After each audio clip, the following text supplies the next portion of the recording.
Morning বন্ধুরা, তোমরা সবাই কেমন আছো? আশা করি তোমরা খুব ভালো আছো, সুস্থ আছো আর আনন্দে আছো। তো welcome back to my channel. তো এখন আমি ব্লগটা আমার রান্নাঘর থেকে শুরু করলাম আর ঘড়িতে বেজে গেছে সকাল 9টা। তো দেখতেই পাচ্ছ সকাল সকাল স্নান করে নিয়েছি, কারণ আজকে হলো 13ই ডিসেম্বর। আর 13ই ডিসেম্বর আমার বাবা মার হলো ম্যারেজ অ্যানিভার্সারি। তো সকাল সকাল চান করে নেওয়ার উদ্দেশ্য একটাই, যাচ্ছি একটা জায়গায়। তো বাবা মার সাথে আমি, বাবা মা, আমার ছেলে, আমরা এই কজনই যাচ্ছি। দিলীপ যাচ্ছে না, কারণ ও অফিস থেকে ছুটি পায়নি, ওই জন্য যাচ্ছে না। আর আমি তো বলেইছিলাম যে তোমাদের সঙ্গে যখনই সুযোগ পাবো ছোটোখাটো আমার কিছু ব্লগ তোমাদের সঙ্গে শেয়ার করব। তো তাই আবার এই ব্লগটা আমি শুরু করলাম। আর সকালবেলা যেহেতু দিলীপ যাচ্ছে না, ওর জন্য টিফিনের ব্যবস্থা করছি। আমি খেয়ে যাব না, কেননা যেখানে যাচ্ছি সেখানে পুজো দেওয়ার ব্যাপার আছে, তাই আমি খেয়ে যাব না। ওখানে গিয়ে পুজো দিয়ে তারপরেই খাবো। আর তোমরা যেহেতু জানো যে একটা মনের মধ্যে আমার খুচখুচানি আছেই, মানে আমার যেহেতু একটা প্রবলেম আছে, তো ওর জন্যই আমি এখন কিছু খাবো না। আমি একদম দেন ওখানে গিয়ে পুজো দিয়ে। তো উঠেই যেটা কাজ, যেহেতু দিলীপের শিফট, সেহেতু ওর জন্য একটু টিফিনের ব্যবস্থা করছি। বেসিক্যালি আমি ওকে কিছুদিন ধরে টিফিন দিচ্ছি না, ও ওই চিড়ে টিড়ে এইসবই নিয়ে যাচ্ছে। কিন্তু কালকেও প্রচণ্ড মাথা যন্ত্রণা করছিল, তো ওই জন্যই আমি একটু টিফিন করে দেওয়ার চেষ্টা করি। দেখো এখানে আলু পেঁপের তরকারি ফুটছে, আর এদিকে আমি রুটি করছি। তো রুটি আলুর তরকারিটা করে নিই দেন তারপরে ছেলেকে চান করাবো। ছেলেকে চান করানোর পর ওকে খেতে দেবো, তুলবো, ছেলেকেও খাওয়াবো, খাইয়ে রেডি হয়ে বেরিয়ে পড়বো।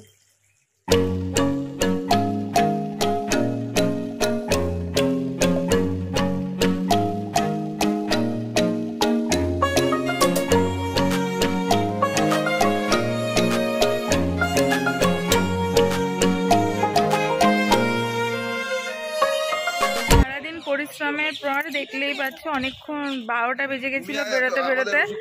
তো এখন চলে এসেছি যেখানে, সেটা হলো মাছদিয়ায়। তোমরা অনেকে জানো, আবার অনেকে জানো না যে এখানে এশিয়ার বৃহত্তম শিব মন্দির, এখানে শিবলিঙ্গ এখানে আছে। তো শিবনিবাস, জায়গাটার নাম হলো শিবনিবাস মাছদিয়াতে। তো ফেরিঘাট পার, ট্রেনে যারা আসবে তারা ফেরিঘাট পার হয়ে আসতে হয়, কিন্তু আমরা যেহেতু গাড়িতে এসেছি সেহেতু মানে আমাদের ফেরিঘাটটা পার হতে হয়নি। আর পেছনেই রয়েছে বিভিন্ন আরও অনেক রকমের মন্দির আছে, সবটাই তোমাদের সঙ্গে শেয়ার করব, সাথে থাকো। এখন ঘড়িতে বেজে গেছে প্রায় 3:30। ছেলেকে খাইয়ে নেব, ছেলের খাবার দাবার সমস্ত কিছুই নিয়ে এসেছি সঙ্গে করে। তো ছেলেকে খাইয়ে নিয়ে তারপর মন্দিরের ভেতর ঢুকবো। আর ভেবেছিলাম যে না খেয়ে আসবো, কিন্তু এটা একদমই পসিবল না। বুঝতেই পারছো 3:30 বাজে। তো খেয়েও নিয়েছিলাম, রাস্তায়ও কিছু খেয়ে নিয়েছিলাম, কিন্তু নিরামিষে খেয়েছি। তো আজকে মনে হয় না আর ভাত জুটবে, তো দেখা যাক। আর পেছনে মন্দির, মেন মন্দিরটা আমি পরে তোমাদের সঙ্গে শেয়ার করবো, আগে ছেলেকে খাইয়ে নিই।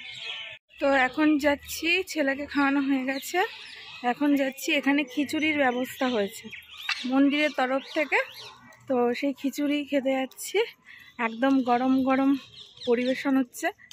চলো দেখি, কি বলে না, মানে বাবা কাছে এসছি আর না খেয়ে থাকবো, এটা তো স্বয়ং ভগবানও চায় না, তাই হয়তো এই ব্যবস্থা।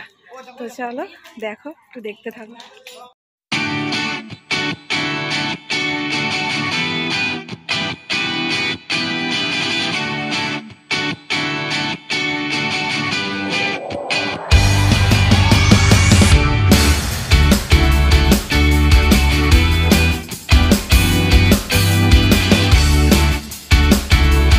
দেখতেই পেলে গরম গরম একদম খিচুড়ি, একদম মানে সেই গ্যাস থেকে নেমেই একদম সরাসরি পরিবেশন। পেছনে টেবিল চেয়ারের ব্যবস্থা আছে। তো চলো খেয়ে নিই, তারপরে তোমাদের সাথে আবার দেখা হচ্ছে। ওই যে আজকে ইনার ম্যারেজ উপলক্ষে এসছি এখানে, ঠিক আছে। 31 বছরের ম্যারেজ ডে, আর এখানে এসে দেখো পাতা মাতা সব পেয়ে গেছি। ওখানে মাও ব্লগ করছে।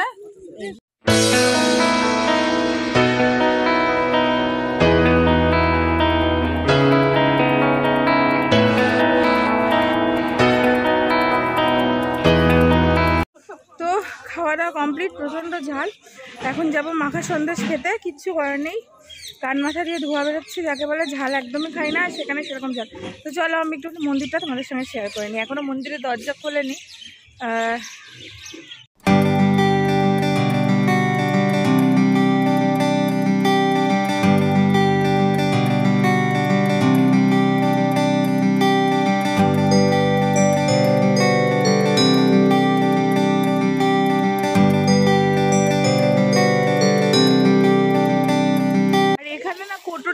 সব টিয়া পাখি ভর্তি। আমি মন্দিরটা যখন তোমাদেরকে দেখাচ্ছিলাম, তোমরা খেয়াল করেছো কিনা জানি না, যে দুটো টিয়া পাখি উড়ে গেল। মানে কোটরে কোটরে প্রচুর টিয়া পাখি। আমার ক্যামেরা আসবে না, যদি আসে তোমাদেরকে দেখাচ্ছি।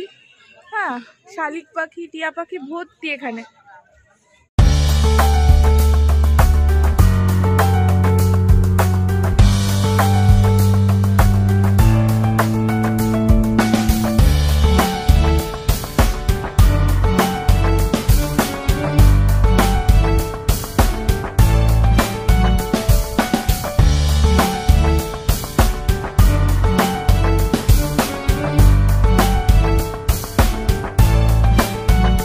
অনেক কষ্টে টিয়া পাখিগুলোকে তোমাদেরকে দেখালাম, জানি না তোমরা দেখতে পারে নাকি, ক্যামেরা কতটা সাপোর্ট নিচ্ছে বুঝতেও পারছি না। তো যদি একটা পেতাম খুব ভালো হতো। ভর্তি ভর্তি টিয়া পাখি এখানে, সব উড়ে উড়ে যাচ্ছে সব, মানে কি বলবো। আর এইদিকে রয়েছে খেয়াপাট। চলো খেয়াপাটটা তোমাদের সঙ্গে একটু শেয়ার করে নিই। তোমাদের সঙ্গে শেয়ার করি মন্দিরের ভেতরটা। দরজা খুলে গেছে, আর এশিয়ার বৃহত্তম শিবলিঙ্গ, ঠিক আছে? তো দেখতে থাকো। আমি একটু ভুল বলেছি, এটা হলো সাইডের একটা মন্দির, মানে সাইডের না, মানে মেন মন্দিরটা না, মেন শিবলিঙ্গটা না, এটা পাশেরই আর একটা শিবলিঙ্গ। মেন মন্দিরটা বন্ধই রয়েছে, ওটা আরও বড় শিবলিঙ্গ, ওটা মই দিয়ে উঠতে হয় উপরে। অনেক বছর আগে এসেছিলাম, 2000 প্রায় ওই 11-12 সালে এসেছিলাম, আর এই আসলাম 2022-এ, সরি 22 বলছি, 21-এ। তো চলো মন্দিরটাকে, মানে শিবলিঙ্গটাকে একটু শেয়ার করি তোমাদের সঙ্গে।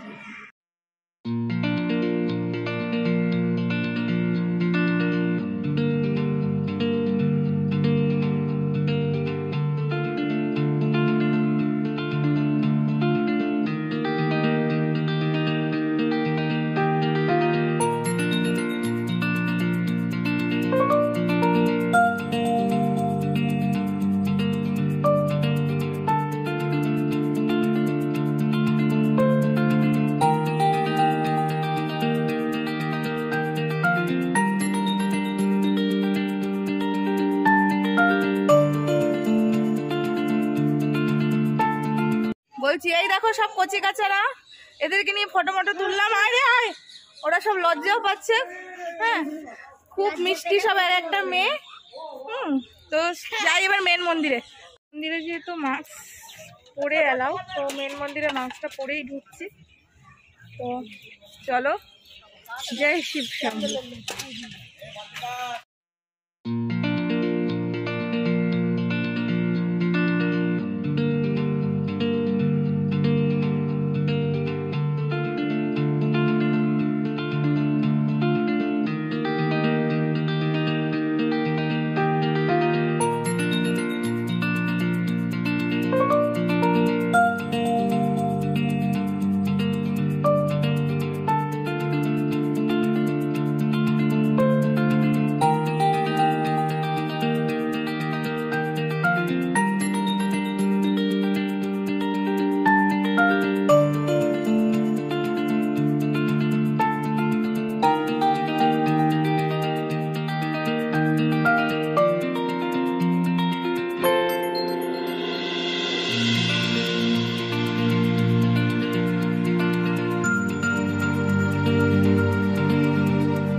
এসেছি চূর্ণী নদীর পাড়ে। তো দেখতেই পাচ্ছ পেছনে চূর্ণী নদী, আর ওইখান দিয়ে বাসের একটা সাঁকো। ট্রেন দিয়ে আসতে গেলে তোমার ওই দিকেরই কোথাও মানে স্টেশনে নামতে হবে, মাঝদিয়া স্টেশনে, তারপরে অটো করে এসে সামথিং ওইখানে কোথাও নামিয়ে দেবে। মানে আমরা এই 2012 সালে যখন এসেছিলাম তখন ওই যে বাসের সাঁকোটা দেখছো ওইখান দিয়ে এপার হয়ে এপার আসতে হবে। তো এটাই হলো সবসময় নিয়ম। আর যখন বর্ষাকাল হয় নৌকাও রাখা আছে, যারা নৌকা চড়তে চায় বা হয়তো খুব বর্ষায় তখন হয়তো নৌকা দিয়ে এই বাসের সাঁকো যখন ভেঙে টেঙে যায় নৌকা দিয়েই পারাপার হয়। আর ওইখানটায় রয়েছে শ্মশান, ওই যে দেখতে পাচ্ছ ওটা হলো শ্মশান। তো নদীর পাড়ে তো শ্মশান থাকবেই। তো চলো আর বেশি দেরি করব না, চলে যাবো, কেননা সন্ধে নেমেই আসছে। এখন ঘড়িতে প্রায় বেজে গেছে 16টা 9।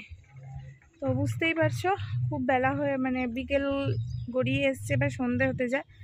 তো চলো আর ভিডিওটা কন্টিনিউ করব না, এখানেই ব্লগটা শেষ করব। আশা করি তোমাদের ভিডিওটা ভালো লেগেছে। অনেক দিন পরই ব্লগ ছাড়লাম, আর অনেক দিন পরই ব্লগ করছি। যেহেতু ঘুরতে এসেছি সেহেতু ব্লগ করব না সেটা তো না, তোমাদের কাছে শেয়ার করব না। তো চলো আজকের মতো ভিডিওটা এখানেই শেষ করলাম। তো আজকের মতো বাই বাই।